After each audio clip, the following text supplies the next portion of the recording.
In this chapter, we'll be talking about the origin and the history of life. Life on Earth arose about 3.8 billion years ago, and this is, of course, a terribly long time. And scientists actually use the geologic time scale to divide this extremely long period of time into eons, eras, periods, and epochs. So eons are the longest periods of time. They get subdivided into eras, which get subdivided into periods, which get subdivided into epochs. And so generally, these different divisions in the time scale are based on the evidence of both biological and geographical events. So we're going to start out with the Hadean eon. This word basically comes from Hades, meaning hell, and that's a pretty appropriate name for this eon because the planet had just formed. It was still really hot. It had a lot of short-lived radioactive elements in it. There were frequent collisions with other bodies in the solar system. Now, there are very few geological traces of this eon remaining on the Earth because it was so long ago, and so there are no official subdivisions in this. So none of the smaller geologic time periods that you would see. Next, we have the Archean eon, which, as you can see, began about 3.8 billion years ago. So during the Archean, the Earth's crust cooled enough from planetary formation to allow the formation of continents, and it's during this eon when life began its development. One interesting thing about this eon is that the Archean atmosphere is thought to have nearly lacked any free oxygen. Next, we had the Proterozoic eon, and this began about 2.5 billion years ago. And so this is actually the longest eon of the Earth's geologic time scale. It's divided into three eras, which we're not really going to get into. But the one of the very latest in one of the very latest portions of it, it actually is characterized by a lot of soft-bodied multicellular organisms. So it's pretty probable that this is the eon in which multicellular life evolved. So all three of these are actually known as the Precambrian super eon. Next up, we've got the Paleozoic era, and this began about 543 million years ago. So you can see that this is a lot more recent and it's a lot shorter than any of the prior eons that we're talking about. It's because this is an era and not an eon. So as we'll see in the next slide, the Paleozoic began with the Cambrian, and the reason why the Cambrian is sort of a landmark in between two eras is because it is really the period of most rapid diversification of life in the fossil record. So actually most of the modern phyla that we've talked about this semester made their first appearances during the Paleozoic era and during the Cambrian in particular. The next era in this eon is the Mesozoic era, and this is basically the age of the dinosaurs. So the border in between the Paleozoic era and the Mesozoic era is something that's called the Permian-Triassic extinction event. Now, this is the largest extinction event in the history of the Earth, and it actually took life on land about 30 million years into the Mesozoic era to recover. So recovery of life in the sea may have been faster than that, but it's difficult for us to find a lot of marine fossils from that particular period of time. So the Mesozoic era has got three periods that I think you're going to find to be very familiar in terms of their names, but I'm going to wait until the next slide on that. So the Mesozoic was a time of a lot of tectonic and climate and evolutionary activity, and basically one of the hallmarks of this era was the split of the supercontinent Pangaea into separate land masses. And so the climate was varied, alternating between warming and cooling, but overall hotter than it is today. And like I said, this is when dinosaurs actually appeared. The Cenozoic era is the modern era, beginning only 65 million years ago and extending to the current day. So, when I talk about there being smaller and larger time divisions in the geologic time scale, still even the smaller ones can be really big. So 65 million years, quite a bit of time. So anyhow, the Paleozoic, the Mesozoic, and the Cenozoic era are all parts of the Phanerozoic eon. So let's take a different look at a different representation at the geologic time and the geologic column. So we start out with the Hadean, then after that comes the Archean, after that comes the Proterozoic. And so during the Phanerozoic you have the Paleozoic, and the Paleozoic era is divided into a number of different periods. So let's see if we can rattle these off real quick. The Cambrian, the Ordovician, the Silurian, the Devonian, the Mississippian, the Pennsylvanian, and the Permian. We'll go into more detail about these a little bit later in the slide. Not all of them, but some of them. So more recent than the Paleozoic is the Mesozoic, and the Mesozoic consists of the Triassic, the Jurassic, and the Cretaceous time periods. And so, of course, Jurassic is probably really familiar to you. That's probably the most well-known name of geologic time. And the funny thing is, most of the dinosaurs that were in Jurassic Park and its more and its less unfortunate sequels were actually dinosaurs that were found in the Cretaceous. But I guess the original author of Jurassic Park, Michael Crichton, felt like Cretaceous Park wasn't really as good a title as Jurassic Park. So more recent than that, and the most recent era is the Cenozoic, which is divided into three different periods. The Paleogene, the Neogene, and this top one is the Quaternary period. So the Quaternary period is, of course, the most modern period. And again, more details on this as we go through the PowerPoint in just a few minutes.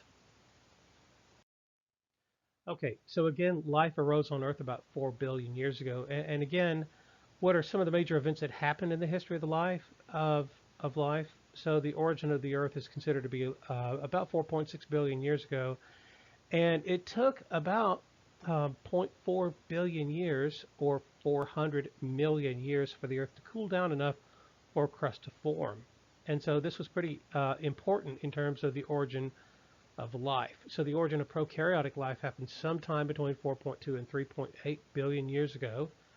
The origin of photosynthesis is estimated at 3.7 billion years ago, and it took quite some time for photosynthesis to accumulate oxygen in the atmosphere.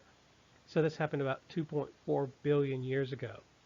Now there's a major development in terms of our life history, and that is the oldest eukaryote fossils being found at 1.5 billion years ago. And this led to, in a relatively short time frame when considering the geologic timescale, about 0.3 billion years later, or 300 million years later, you see the rise of the first multicellular organisms.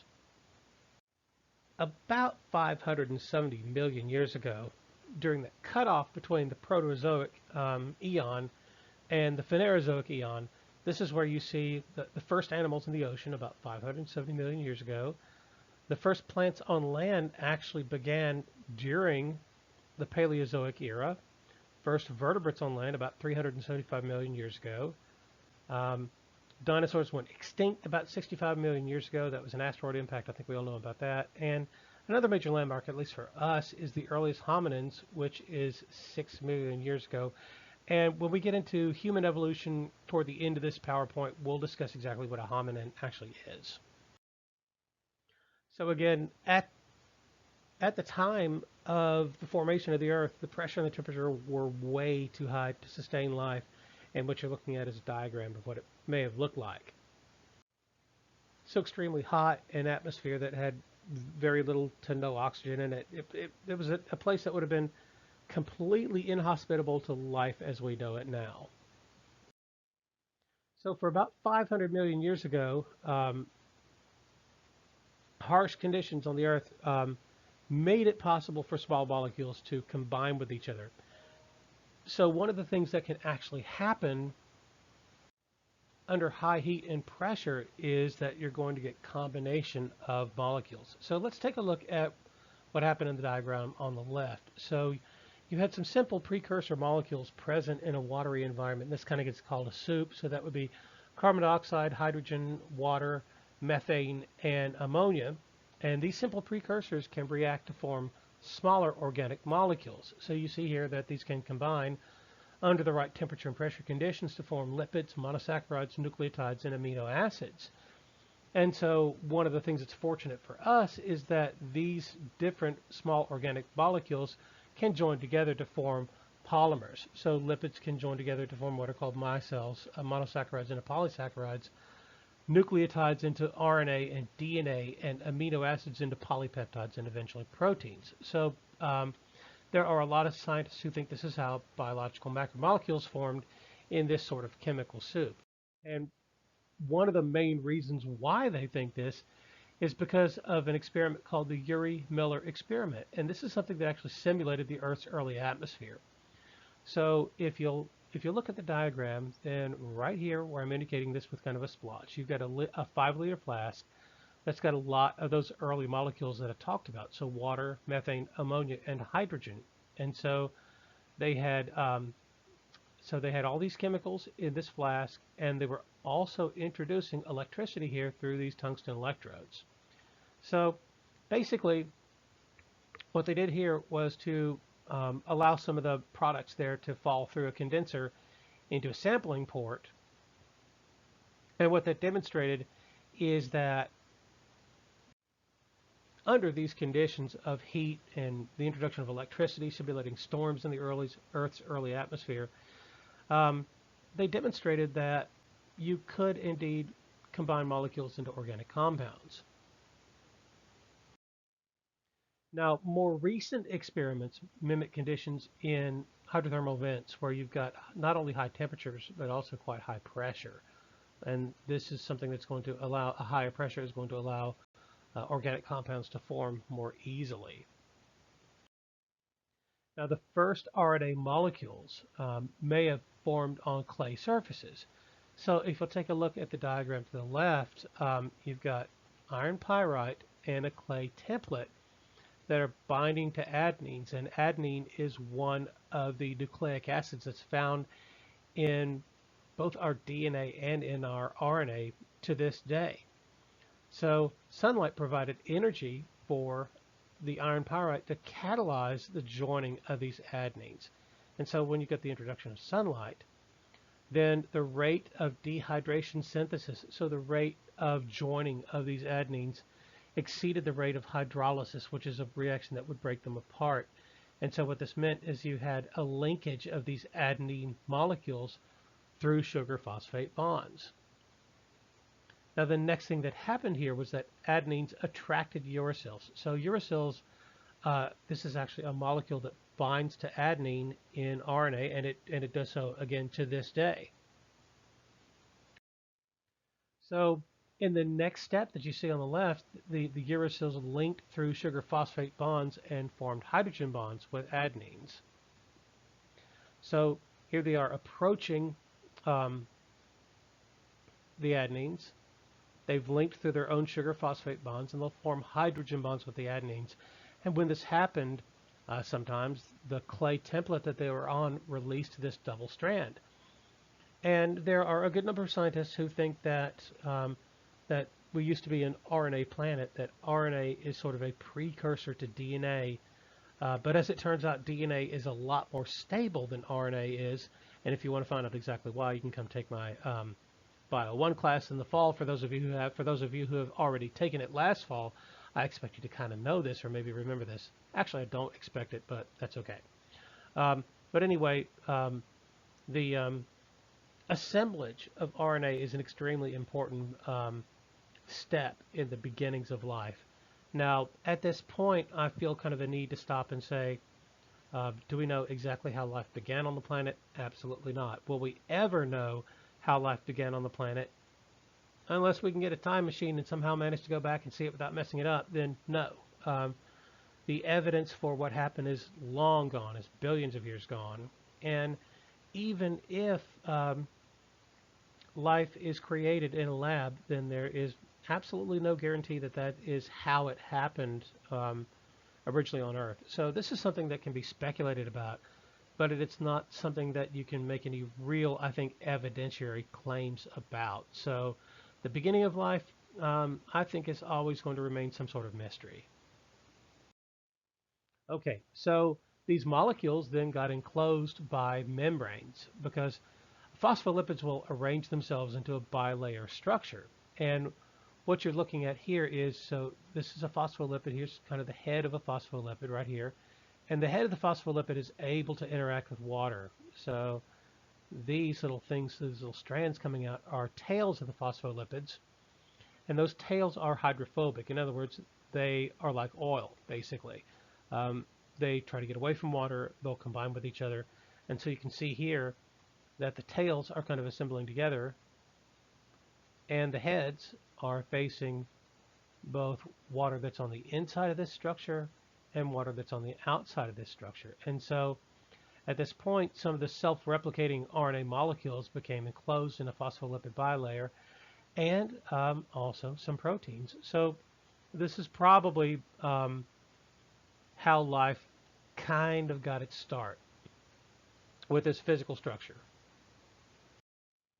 Okay, so the first simple cells are thought to have formed around 4 billion years ago, and they're called protocells. And these are self-replicating molecules that are surrounded by membrane, and these were similar to prokaryotes. And so, again, what you're seeing in this diagram is you're seeing DNA, you're also seeing RNA, you're seeing proteins, and the reason why those arrows are pointing that way is because in ancient biological systems and in modern biological systems, DNA serves as a template for RNA, which serves as a template for protein, for amino acid sequence in proteins. So basically, you've got RNA with the ability to code for proteins, and here you've basically got the ingredients that you need for life. You've got a genetic code, DNA. You've got the sort of class of molecule that does most of the different jobs in the cell, which is the proteins, and you have a way of transitioning between the two, which is RNA. So the first cells actually lived without oxygen. I told y'all that that oxygen was almost completely absent from the early atmosphere. And so how did life live without oxygen? Well, they probably used organic molecules to obtain both carbon and energy. And you can see some of this happening with anaerobic bacteria and with archaea actually to this day. So a lot of them will use sulfur dioxide, which is a compound from which which cells can actually use to run a sort of respiration. It's not aerobic because it doesn't involve oxygen, but they can. There are organisms even to this day that can survive quite well in the absence of oxygen. So about 3.5 billion years ago, bacteria and archaea evolved. Now this used light for energy and atmospheric CO2 as a carbon source. And so this was a tremendous innovation because the carbon dioxide content in the atmosphere about 3.5 billion years ago was quite high. If you look at the graph on the left here, you can see this curve where CO2 is very high. In fact, up over 30% of the atmosphere. And this is something that would poison us very quickly. So this atmosphere, this early atmosphere of the Earth would have been incredibly toxic for us. Now, when you see the development of photosynthesis, then you're going to see a pretty sharp drop in the amount of CO2 in the atmosphere. So you see it coming down, I guess, sharp in geologic time. You see it coming down over the next billion and a half years to be really low, down to about current levels. And so at the same time, you saw the rise of plants. Now, because of photosynthesis, levels of CO2 began to decrease, and then oxygen also built up in the atmosphere. So at this point, there was a major shift in the life on the planet, because to that point, you'd had organisms that did quite well in the absence of oxygen, but for organisms that don't use oxygen. Much of the time, oxygen can be a really deadly poison to them. So with the advent of photosynthesis, this meant that life on the planet underwent a pretty major shift. Simple life developed during the Precambrian period between 400 and 500 billion years ago. So this is when you see the earliest life. And so Precambrian meaning basically anything before the current eon, which is the Phanerozoic eon.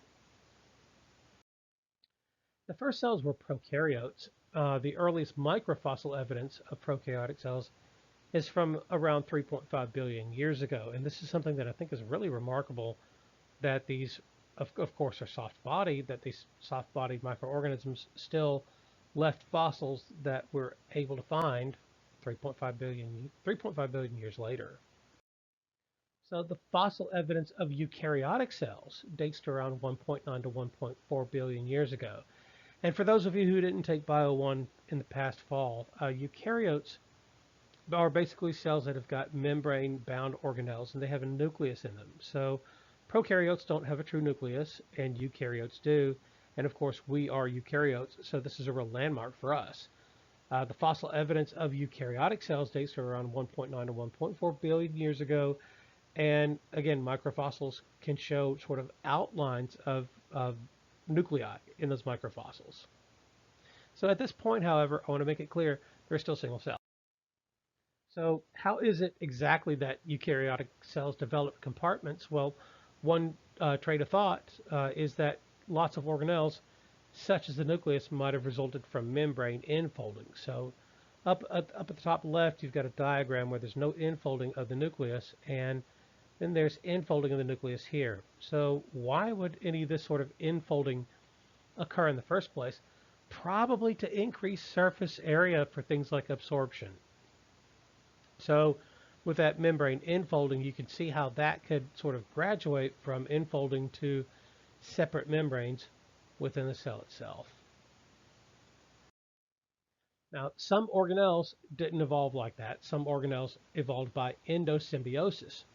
And endosymbiosis basically explains the origin of both mitochondria and chloroplasts. Now, this semester, during the animal behavior chapter, we talked about what symbiosis is. It's sort of a relationship between two organisms. And an endosymbiont is actually a symbiont that lives within another organism. So this theory, the endosymbiont theory, which was originated by a scientist named Lynn Margulis, what she theorized is that mitochondria and chloroplasts originated as free-living bacteria. And the evidence that she used to suggest this is that the membranes of mitochondria and of chloroplasts resemble bacterial membranes very much. The ribosomes with which they produce proteins also resemble the ribosomes of bacteria, much more so than the other ribosomes in the rest of the cell. So it looks very much like those ribosomes came from a completely different evolutionary lineage. And so, and plus they just look like bacteria. So Lynn Margulis, as I said, Dr. Lynn Margulis came up with this, and this is the idea that chloroplasts, mitochondria were originally their own organisms. So mitochondria originated as aerobic bacteria. And so these aerobic bacteria were taken in at some point into the cell, and then at another point developed into mitochondria. So chloroplasts originated as photosynthetic bacteria. Look at the lower left there. You'll see the photosynthetic bacteria. And so they were taken into the cell and then sort of developed into chloroplasts from there. Now, one really unusual kind of thing has happened, and it's that some eukaryotes have got chloroplasts that have got 3 membranes. And this is something that actually resulted from 2 endosymbiosis events. If you look at the top left, you have what's called primary endosymbiosis, which is where the host cell engulfs either an aerobic bacterium that becomes a mitochondrion or a cyanobacterium, which becomes a chloroplast. So you have basically a green alga that's derived from primary endosymbiosis. And so the alga, I know that the arrow is pointing towards the chloroplast, but the alga is the entire organism beside the arrow there. Now, if that entire organism gets taken in an event called secondary endosymbiosis, then you end up with a chloroplast that actually has three membranes. So it has its own two-layer membrane because the bacterium that it evolved from had a two-layer membrane, but that third membrane is actually a leftover from when it was part of an alga. So again, this is two endosymbiosis events. Now, endosymbiosis is it says that it's a very potent force in evolution, and it certainly is. Basically, mitochondria and chloroplasts help the cells of eukaryotes obtain enough energy to become multicellular. So there is a current train of thought that thinks that multicellularity actually derives from having mitochondria. And so one thing that is true is that you do not find any multicellular organisms on the planet that lack mitochondria. So there's probably something to this, and if it weren't for this endosymbiosis, then life on the planet might very well still be just single-celled organisms. Okay, multicellularity developed around 1.2 billion years ago.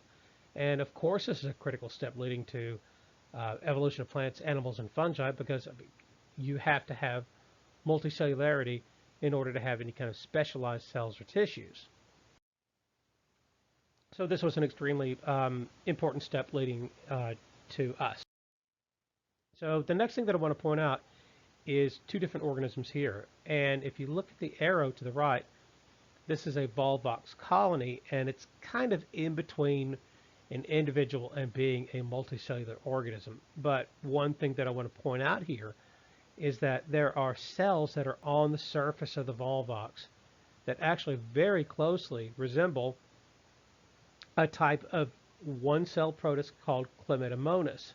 And if you compare the structure that you see on the left to the structure that you see on the right, you can see that perhaps these organisms, the Chlamydomonas, or an organism very much like it, perhaps grouped together in colonies and eventually just kind of became a multicellular organism. You can see a similar sort of event happening, or a similar sort of set of circumstances with sponges. And so cells that are on the surface of sponges very closely resemble a type of unicellular protist, a non-photosynthetic protist called a choanoflagellate. And so you can see there and here that the choanoflagellates and the cells on the surface of the sponge bear a pretty strong resemblance to one another. So this may actually be sort of a model for how life transitioned from unicellular to multicellular. Okay, multicellularity resulted in a huge explosion, a huge variety of body sizes and forms. And really, I think the most important reason for this is because multicellularity allows you to have specialized cells and tissues. So cells that can do one particular task instead of trying to do every task. And so with this development of differentiated tissues and organs, this gives you a lot of directions that you can go in terms of the variety of body sizes and forms. Now, as environmental changes occurred, you had multiple rounds of speciation and extinction, and so life has really exploded in the past 500 years. So where you just had sort of simple eukaryotes, rounds of speciation and extinction led to a lot of diversification that leads into the thousands of species of animals, plants, and fungi that we have nowadays. Okay, so let's start talking about some of these different forms of life and some of their stages. So before the Cambrian, then there were organisms. They're rarely fossilized. There are a lot of paleontologists nowadays who think that life was probably pretty diverse on the planet. However, they were all soft-bodied, and because of that, they didn't fossilize particularly well. The most complex of these organisms is Ediocarans, and they may have been animals, but no one really knows whether they were animals or plants because there's just simply not enough evidence in the fossils that they've left. So they lived about 550 million years ago, and they're the most complex known examples of Precambrian life. And if you look at the lower right of the diagram here, you can see two different depictions of basically the same organism. Is it something that was sort of embedded in the ground and was stalked, as in the top diagram here, or was it actually sort of crawling on the ground and motile, as you see here? So, which is it? Nobody knows. Okay, from the Precambrian, we move into the Paleozoic era, and this era goes from 543 million years ago to 248 million years ago. And it is divided into periods: the Cambrian, Ordovician, Silurian, Devonian, Carboniferous, and Permian periods. So the Cambrian period lasted between 543 to 490 million years ago, and this period gets a ton of attention because this is where you see the diversification into a lot of different forms of multicellular life, and this is something that commonly gets called the Precambrian explosion. And so you get fossil evidence appearing here of a lot of different sea animals, including sponges, jellyfish, worms, and the first animals with hard bodies. And so, as you know from earlier this semester, this represents different phyla already: sponges being porifera, jellyfish being cnidarians, worms being platyhelminthes, nematodes, and annelids. And then you've also got the first animals with hard bodies. The first land plants and vertebrates appeared later during the Ordovician period between 493 to 443 million years ago. After this, during the Silurian period between 443 and 417 million years ago, land animals and plants continued diversifying and expanding. And so in the fossil to the right, you actually see the first plants with vascular tissue arising. And what vascular tissue is in plants, the word vascular, I hope, is a little bit familiar to you. You may have thought about your own cardiovascular system before, and so vascular tissue is actually tissue that can carry water and materials throughout the plant, so it's sort of their version of a circulatory system. And vascular tissue allows plants to get a lot bigger and to explore a lot of different environments. And so during the Silurian period, this is where you see the first plants with vascular tissue arising. It's an extremely important step in plant evolution. Now, the Devonian period gets called the Age of Fishes because fishes that had bony and cartilage skeletons, these dominated the Devonian period, which was from 417 to 354 million years ago. Now, this period ended when a mass extinction of sea life took place. So during this period, fishes with really strong pectoral and pelvic fins began to actually adapt to walking on land because the fact that they had these strong pectoral and pelvic fins, they were able to evolve into legs. So as I said, this period ended with the mass extinction of sea life. It didn't affect land life as much as sea life. And some of the leading hypotheses about this mass extinction include changes in sea level, low levels of oxygen in the ocean, and this might have been triggered either by global cooling or oceanic volcanic activity. It's also been suggested that maybe there was an impact of a comet or maybe an asteroid. So those are sort of the major hypotheses about why you had this massive extinction of sea life at the end of the Devonian. The Carboniferous period, it's called Carboniferous because this is where a lot of our modern coal beds were formed, so Carboniferous. Amphibians were the dominant animals in the Carboniferous period, which was 354 to 290 million years ago. But during this period, you had ferns and early sea plants flourishing. And so basically, just the majority of the planet was basically one big rainforest. There was a ton of plant life that was present in the Carboniferous period. So you also had a lot of arthropods. Because of all the plant life, there was a lot of oxygen being cranked into the atmosphere. The oxygen content was about 35% compared with 21% today. And what that allowed was that allowed insects and other terrestrial invertebrates to evolve to a much larger size. So one of the ones that's sort of my favorite is Meganura, which was a close relative of dragonflies. And if you can imagine a dragonfly with a wingspan of about 28 inches, that's how big that the Meganura got. And you saw correspondingly large insects and arthropods on land, again, because of that a really high oxygen level in the atmosphere.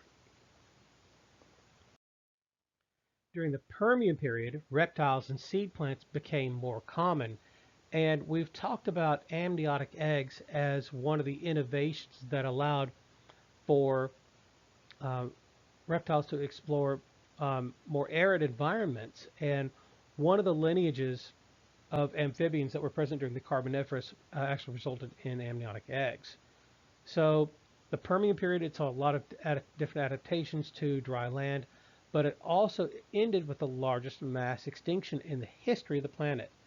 So basically what happened was that the global climate altered really drastically because of the accumulation of CO2, rising temperatures, depletion of oxygen, and what were some of the sort of keys to this event? Well, for one thing, you had something called the Carboniferous rainforest collapse, that in which um, a lot of rainforests around the planet actually, so where a lot of the rainforests actually died off, leaving a more arid environment behind. But as far as the extinction event that ended the Permian period, up to 96% of all marine species died. Up to 70% of terrestrial vertebrate species became extinct. It was the largest known mass extinction of insects. 57% of all biological families, 83% of all genera became extinct. So current hypotheses for what happened is that there may have been um, more than one sort of pulse of extinction, which may have included meteor impacts, massive volcanic eruptions. So there's a massive volcanic eruption called um, that resulted in what's called the Siberian Traps, and so it was this huge eruptive event um, with volcanic eruptions that continued for about 2 million years, and so the lava from this covers about 3 million square miles in Siberia to this day. And so the impact of this ongoing volcanic eruption is that you had a massive increase in CO2 in the atmosphere, and that would have impacted temperature. Um, there's a lot of thought that that this volcanic eruption was directly responsible or just contributed to the Permian-Triassic mass extinction event. Again, other things that another hypothesis that's been put forward is that all of this volcanic activity triggered the growth of methane producing microbes that put a lot of methane into the Earth's atmosphere. And so this altered the Earth's carbon cycle and its climate. And so again, this extinction event gets called the Great Dying. And as I've just emphasized, largest mass extinction in the history of the planet. Okay, now next up we've got the Mesozoic era, which spans from 248 to 65 million years ago. And so this is divided into three periods: the Triassic, the Jurassic, and the Cretaceous. So the earliest is the Triassic, the second is Jurassic, and the third is the Cretaceous. So this was considered to be the age of reptiles. And this is because dinosaurs, giant reptiles, these lived in water, on land, in the air throughout the Mesozoic. But some other really important things that happened during this era was that the first birds, the first mammals, and flowering plants all developed during the Jurassic period. A lot of famous dinosaurs, as I made reference earlier to, lived during the Cretaceous period. And it was actually a massive asteroid impact that caused extinction of the dinosaurs and a lot of other species, which ended this era. So this is sort of the the border between the Mesozoic and the Cenozoic, which spans between 65 to 1.8 million years ago, or basically to current day. So when all of the dinosaurs died out, or when most of them died out, mammals diversified really rapidly. And so you saw marsupials, monotremes, placental mammals becoming common. Now I realize that over on the right, you've got a couple of different fossils, and clearly the one on the top is not a mammal, it's a fish. But this was a fish that was alive during that time period. And um, I'm recording this during the coronavirus crisis. And one of my real regrets for this semester is that I can tell you that the fossil at the top comes from a fossil formation called the Green River fossil bed. And this is actually out in Utah and Wyoming. And so I had the opportunity 3 or 4 years ago when I was out in that area to drive from Salt Lake City over to Kimmerer, Wyoming, and actually dig for fossils. And I managed to find in about 4 hours a few fish fossils, and I would have brought those in for y'all to see, and they would have very closely resembled the fish that's here. So I really wish I could have done that for y'all. I promise you, remind me to do that in the fall. I'll take a day out and we'll just do some neat stuff that we should have been doing in the spring. So before we went any further, the next slide makes reference to the Pleistocene epoch. I wanted to show you the Cenozoic in a little bit more detail, and so you can see here that that you can further divide geologic time into other different time periods. So you've got eras, periods, epochs, sub-epochs, ages, and so basically you have the Paleogene, the Neogene, and the Quaternary, which I made reference to earlier. Paleocene, Eocene, Oligocene in the Paleogene, Miocene and Pliocene in the Neogene, and Pleistocene and Holocene. And the Holocene is, of course, the most modern epoch. So you can see that each of these eras can be subdivided down quite a bit further. Now, I'm not going to read all of the different ages because, good Lord, I don't think I can pronounce a lot of them. But, you know, one thing that's amazing to me is that there are people on the planet who know every single one of these and know exactly when they occurred. Okay, so Pleistocene. This is when ice ages came and went. So a lot of the organisms that are in the Quaternary period look like those that live today, but a lot of them went extinct at the end of the last ice age about 10,000 years ago. So Homo sapiens appeared about 200,000 years ago. And so one of the things that's kind of fun about the Pleistocene epoch is that it's got what are called megafauna in it. And so you see a lot of really large mammals occurring during that time. There's a land sloth that reached a height of about 20 feet in length. Basically, you had a sloth the size of an elephant. And so lots of really large animals. Those of you who are Game of Thrones fans might recognize the name dire wolves, and these were present during the Pleistocene as well. But toward the end of the Ice Age, you saw a lot of these megafauna actually dying out. So let's take another look at the origin and diversification of life as kind of a summary here. So you had a chemical soup which contained organic monomers. These joined to form macromolecules and then protocells. At this point, natural selection led to the evolution of prokaryotes, bacteria and archaea. Some of the lineages of bacteria and archaea underwent membrane infolding and endosymbiosis and eventually evolved into today's eukaryotes, so protists, plants, fungi, and animals. Now, fossils and DNA tell the human evolution story. So we'll take a closer look at fossils in the other video on this test's information. So humans are in a group of placental mammals that are called primates. Monkeys and apes are also primates. And there's a group of physical characteristics you don't see in other mammals. So opposable thumbs is something that you don't see in other mammals. Relative to body size, primates have got larger brains than other animals, and that kind of reaches its apex in humans, which have a larger brain as a percentage of body weight than any other organism on the planet. So long arms, upright locomotion, these are adaptations that you find in one or more primate groups. So humans evolved from common ancestors the way that other primates evolved. And so you see three main lineages of primates. One on the left is prosimians. These are going to be lemurs and tarsiers. Another is monkeys, which consist of Old World and New World monkeys. The hominoids are apes and humans. So this is going to be gibbons as well as orangutans, gorillas, bonobos, chimpanzees, and humans. The hominids include the great apes, which is basically everything but gibbons. I don't know why gibbons got excluded at this point, but they did.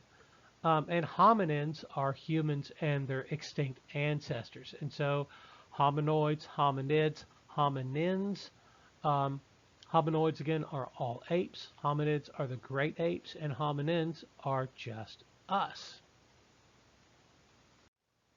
So this is where I can kind of dismiss the idea to y'all that evolution says that people came from monkeys. It doesn't. So you can see that there are a number of evolutionary adaptations among primates that led to humans. So first of all, right here we've got opposable thumbs. So let's take a closer look at this. So we've got opposable thumbs, flat nails, binocular visions, large brain, and at a certain point, long arms, short legs, and no tail. This is where you find your split between monkeys and the hominoids. Okay, you've got fist walking, so that's called brachiation. So fist walking, evolving a little later on. Knuckle walking, evolving a little later on than that.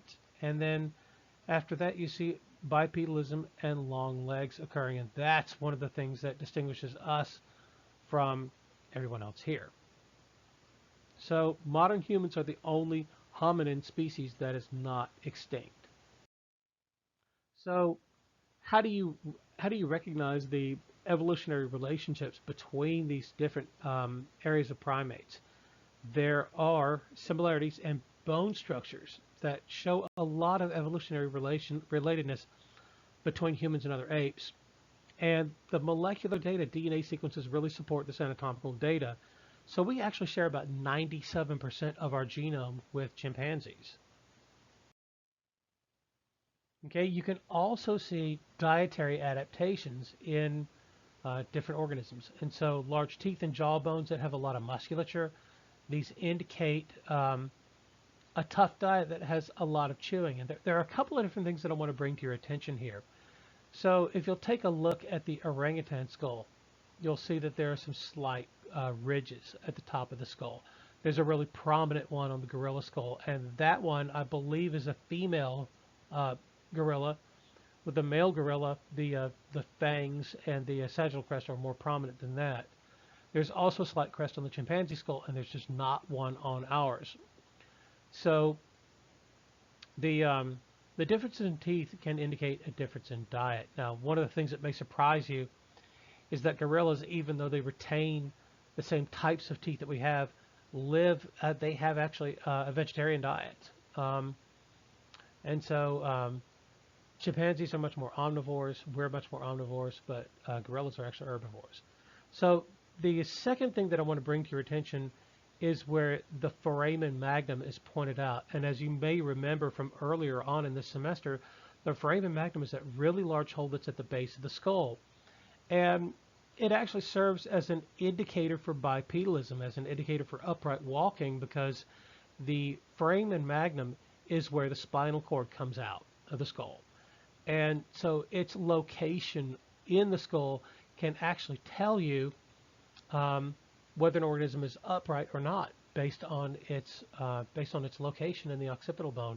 And you can see from these 4 different skulls that the foramen magnum is actually located a lot closer to the front of the skull in us than it is in the other great apes. And it's because basically our spinal cord comes out straight down because we're bipedal. And in these other apes, it's more closer to the back of the skull. It comes out at an angle, and this is where you see some of that sort of fist and knuckle walking. So there are adaptations in locomotion. So brachiation is swinging by the arms. Knuckle walking is, as you can see in the skeleton to the right, where you've got the animals sort of walking on their knuckles. Um, Hominins use bipedalism instead, and um, the skeletal adaptations in fossils and in living species, these tell us the form of locomotion used, but that location of that foramen magnum really is a home run for telling you whether uh, hominid was actually bipedal or not. Okay, human evolution is partially recorded in fossils, and I want to say and emphasize partially recorded in fossils. So Lucy is a famous hominin fossil that was discovered in Ethiopia, lived about 3.2 million years ago, and walked upright. Her skull is a lot more similar to gorillas and chimpanzees than it is to humans, and so even though the skeleton that's shown there doesn't really display, I think, enough of the skull to determine from that you had an upright walker, although the pelvic bones that you see there do.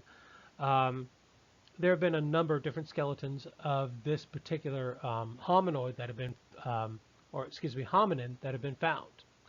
So with these numbers of different skeletons, it's clear that this particular species was um, upright walking, and so that's going to be Australopithecus afarensis. Okay, so if we take a look at human evolution, this is studied using both fossils and DNA. One of the nice things about looking at human fossils is that in many cases there is enough DNA present, especially within the teeth, to do some sort of genetic analysis. For instance, the entire genome of Neanderthals has been recorded, and a lot of these fossils, because they're so recent in geologic time, have at least some DNA that we can analyze. And so hominin fossils fall into four major groups.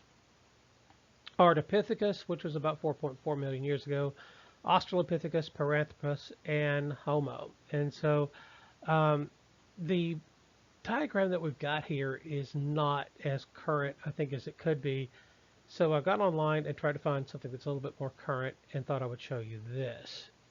So this is an illustration by a guy up at UW-Madison. And again, you'll notice that it does show you the same four major groups. There's just a little bit more detail here.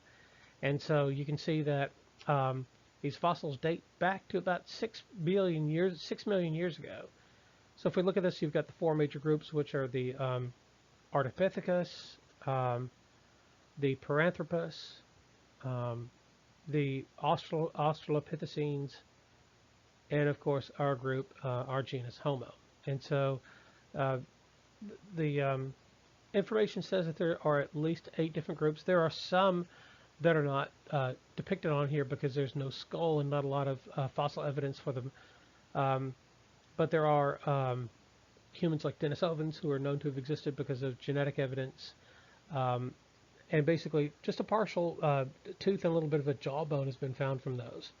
But you find traces of that particular species in our DNA. So is this the final form of the human family tree? Absolutely not. It's going to be dependent, its form is going to be dependent on what fossils get actually found. And so if you look over to the left in the Australopithecines, you're going to see Australopithecus afarensis. And so that's a fossil named Lucy. And for quite some time, Lucy was thought to be almost a universal ancestor of all modern hominins. And as it turns out, she's not. It may be a side branch. This is where a lot of people place the Australopithecines. And so where's the divergence point between Ardipithecus and everyone else, Paranthropus and everyone else, the Australopithecines and everyone else? There's no real transition fossil that's been found for it yet. So ironically enough, the picture of human evolution continues to evolve as new fossils and better fossils of known hominins are discovered. And frankly, I'll just put a little plug in here for science. that's one of the things that I think is a real strength of science, that science, in response to new data and new knowledge, will change its story. And that's something that I think is a real strength of the discipline. Okay, so Homo fossils use stone tools. They've got larger brains proportionately than the other hominins. More recent species of Homo have got smaller teeth, larger jaws, and lighter musculature. This indicates a different diet and lifestyle. And so what you're looking at is actually a Neanderthal, which lived in Spain about 350,000 years ago. And so why would you have smaller teeth and lighter jaws? I think we might have talked about this when we talked about the skeletal system. You're going to see smaller teeth and lighter jaws um, with with us, Homo sapiens, because we cook.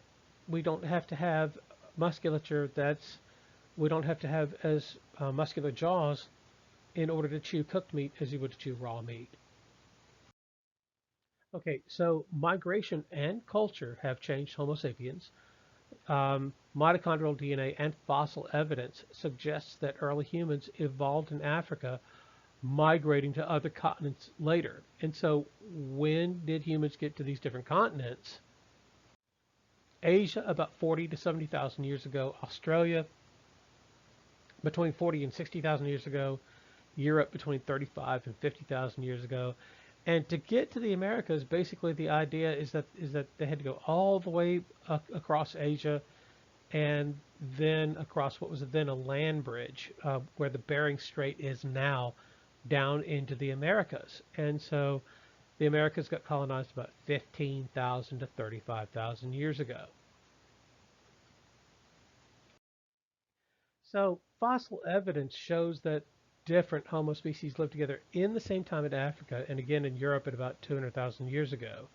But of course, of all of these Homo species, the only species that's alive today is Homo sapiens, and it's not really clear why the rest became extinct. So there is some thought that basically some of these species interbred, leading to modern humans. Certainly, there is Neanderthal DNA that's present in Europeans, especially.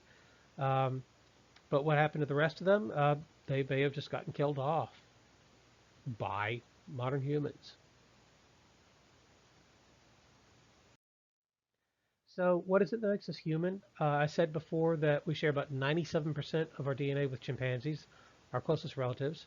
So it's almost identical, even though we're very different. And so comparing our DNA shows us the molecular basis for human uniqueness. So we have almost identical chromosomes with chimpanzees, gorillas, and orangutans, but we've got a fusion event in chromosome 2. So if you take a look at humans versus the other great apes, you can see that in chromosome 1, there are some differences. Ours is a little bit longer. Um, in chromosome 3, again, quite similar. But in chromosome 2, it looks like we had sort of a duplication and an inversion, which resulted in us having a very long chromosome number 2, as opposed to the shorter ones that you find in the other great apes. And so um, human chromosome 2 is a fusion event between two smaller chromosomes that you find in the other groups. And so this may be basically the genetic origin of our species.